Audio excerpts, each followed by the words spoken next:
Assalomu alaykum, hurmatli o'quvchilar. Bugun sizlar bilan Windows'ning Microsoft Excel dasturi haqida qisqacha tanishuv olib boraman. O'zi Microsoft Excel dasturi nima deb boshlasak, bugungi kunda Microsoft Excel dasturi onlayn kalkulyator, onlayn hisob-kitob turlari, buxgalteriya va boshqa ishda muhim o'rin tutadi. Bugun qisqacha tanishib o'tamiz. Excel dasturi siz qachon o'ng tarafi bilan so'zlab bo'limiga tushamiz va Microsoft Excelni ochib olamiz oynasini. Mana bizga yangi sahifa ochib berdi. Marta ustidan bosib Excel dasturiga kiramiz. Mana xo'sh, ko'rib turganingizdek bu Excel dasturi bo'lib, mana qisqacha tanishib o'tamiz. Ustunlar, kataklardan iborat Excel dasturimizning asosiy funksiyasi. Misol uchun ustunlar A ustunidan B, F, H ustungacha, S ustungacha deb nomlanadi. Misol uchun bu tarafida esa kataklar. Birinchi katak, ikkinchi, uchinchi yoki yacheyka deb aytamiz biz asosan. Mana shu kataklar bilan ishlaymiz. Hozir sizlar bilan ishlashdan oldin uning funksiyalarini va bajarilishini bir qator sanab aytib beraman. Mana bu joyga e'tibor qaratasiz, hurmatli talabalar. Tepada Excel belgisi, saqlash, xato qilsak ortga va oldinga, fayllar bilan teskari ishlash. Bu yerda so'zlab menyulari ham bor. Teskari ishlashimiz uchun glavniy bo'limimizda, misol uchun ko'rib o'tganimizdek shriftlar, o'lchamlar, nechanchi o'lcham kerak bo'lsa, shriftlarimiz bor har xilidan va mana yacheykalar o'rtadan chapdan o'ngdan qo'yib beruvchi tugmalari.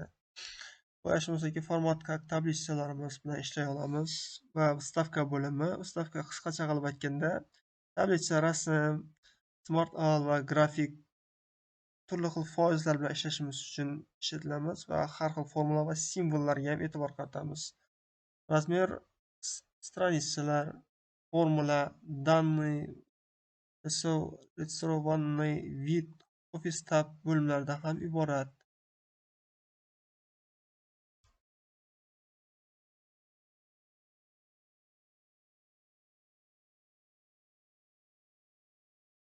Sizlar bilan mana davom ettiramiz. Excel darsining misol uchun qisqacha amaliy ish bajaramiz.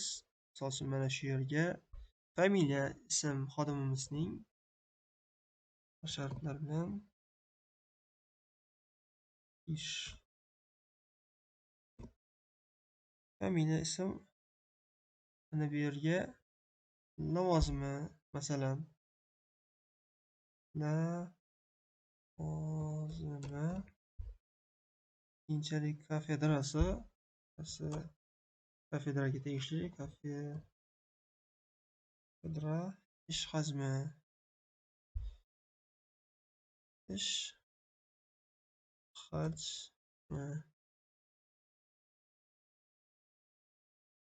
oyligi va bu yerda sof daromadi va qo'lga tegadigan haqiqiy soliqlardan keyingi summasini yozsak bo'ladi. Qoldiq summa. Masalan, mana biz buni qisqartirishimiz uchun ikkala katakning o'rtasiga olib boramiz. Mana va biroz tortamiz. Ko'rib turganingizdek, yacheykaga to'g'rilab olishimiz mumkin.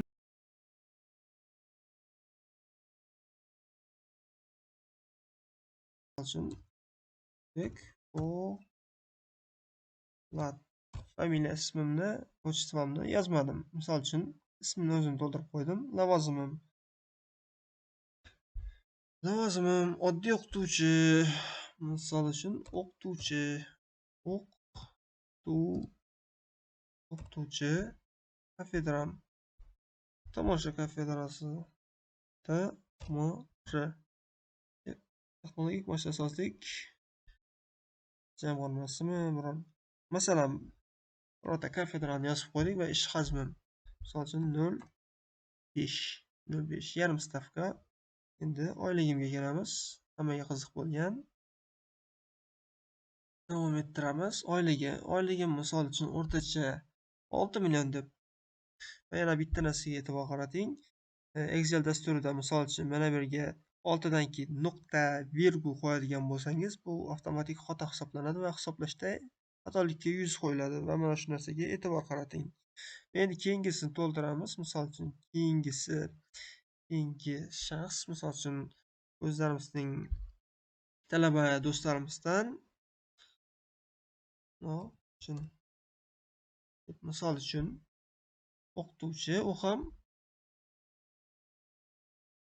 mana enter tugmasi va oladi. Bizning kafedradanmi? Ha, bizning kafedradan.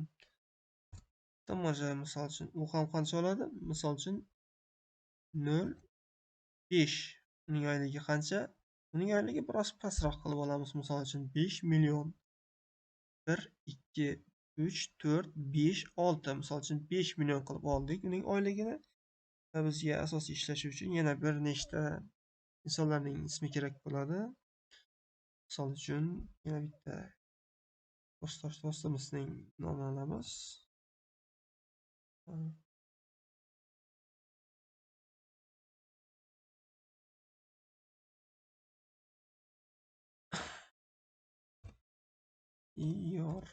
Misol uchun oldik. Bizda 6 ta ism bor. Misol uchun bittasini professor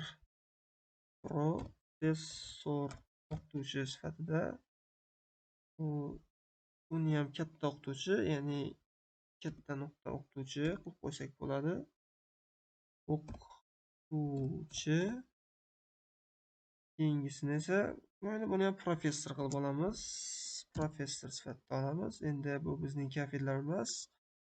Boshqa kafedradan olishimiz mumkin. Qaysi kafedradan olishimiz mumkin? Masalan, misol uchun professor o'qituvchi raqamli texnologiyalar kafedrasi misolida olishimiz mumkin. Raqamli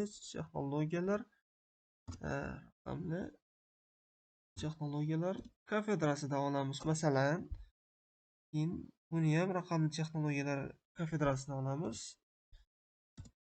Keyingisini ham raqamli texnologiyalar kafedrasida. Eng qizig'i, agar siz birorta harfni bossangiz, bu yerda copy links orqali, enter tugmasi orqali ko'chirish imkoniyatiga ega bo'lamiz. Keyin bir stavka ishlaydi bizda. Bir stavka oyligi taxminan 10 million so'm deb olamiz. 1, 2, 3, 4, 5, 6. 10, 7 da kechirasiz. 10 dan keyin 6 da bo'lishi kerak edi. Ham katta o'qituvchi. Mayli bu 8 million olsin bizda. Bizda 8 million daromad olsin. 1, 2, 3, 4, 5, 6. Mana bizda 8 millionlik ishchimiz va professor o'qituvchimiz yana 10 million oladi. 1, 2, 3, 4, 5, 6. Ko'rib turganingizda stavkalarni yozishni unutmang. Uzr so'rayman. Ish hajmi 1 stavka va bu ham 1 stavka. Ko'rib turganingizda ish hajmi stavkalari va bu yerda summalari.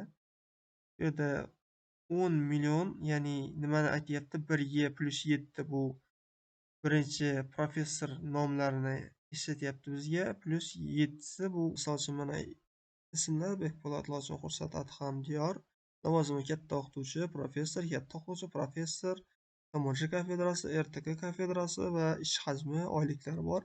Endi qanday qilib oylikni chiqarishni o'rganmoqchi edik. Daromad katagiga kelamiz va u yerga teng belgisini qo'yamiz. Teng belgisini qo'yganimizdan keyin bizning birinchi qilmoqchi bo'lgan ishimiz 0,5, ya'ni ish hajmi ustiga bitta bosamiz. Bu yerda D2 ko'rsatiladi. D2 o'zi nima? Bu D qatorining ikkinchi bo'limi degan ma'noni anglatadi. Va bizga ko'paytirishimiz uchun ko'paytirish belgisini qo'yamiz. Va endi oylik summaning ustiga kelib yana bir marotaba sichqonchaning o'ng tarafini bosamiz. Mana E2 bu Y qatorining ikkinchi yachagasini bildiradi. Endi qanday qilib oylik summani chiqaramiz? Darhol sof daromadni enter tugmasini bir marotaba bosamiz va mening sof daromadim soliqlarsiz 1, 2, 3, 4, 5, 6 ta, ya'ni 3 million so'm.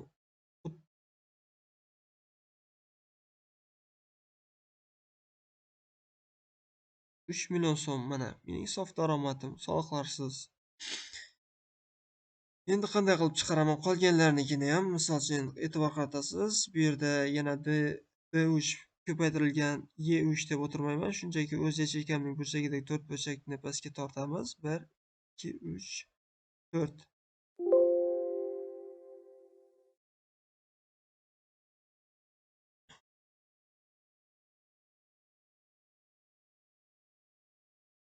Mana umumiy bizning oylik daromadimiz va yana bir marotaba tortamiz. Mana 25 million, 12 million, yo'q 2,5 million, 12 million, 8 million va 1,5 million so'm. Misol uchun bu taxminiy bizning oylik maoshimiz misoliy. Endi keyingiga va endi qolgan summani soliqlardan keyin qoladigan summaga o'tamiz. Soliqlardan qoladigan summaga o'tsak, yangi qoldiq summaga o'tamiz. Teng belgisi F2 ni bosamiz, ayiramiz va qavs ochib olishimiz kerak bo'ladi. Qavs ochib olamiz. Qavs ochib olamiz va yana F2 drop belgisi 100. Bu aylanadigan 100 ni hozir tushuntirib beraman. Ko'paytirish 12. Bu 12 mis esa daromad solig'i. 12% daromad solig'i.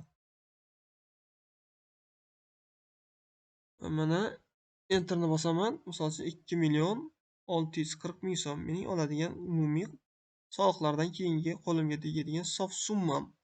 Mana bu yerda ko'rib turganingiz F2 qavsida F2 100 bu asosan soliq daromadining ishlash prinsipi va ko'paytirib 12% soliq daromadi. Ya'ni mana shu formula asosida biz ishladik va qolganlarini ham biz bittalab yozib o'tirmaymiz. O'ng tarafdagi kichik 4 burchakdan shunchaki pastga tortsak, umumiy summa kelib chiqadi. Bu o'qituvchilarimizning misol uchun lavozimlari va ish hajmidan kelib chiqqan holatdagi umumiy oyliqlari, ya'ni bu yerdagi oylik maosh sof soliqlarsiz daromadlar. Endi soliqdan keyingi qo'lga tegadigan daromadlar bilan tanishib chiqishingiz mumkin.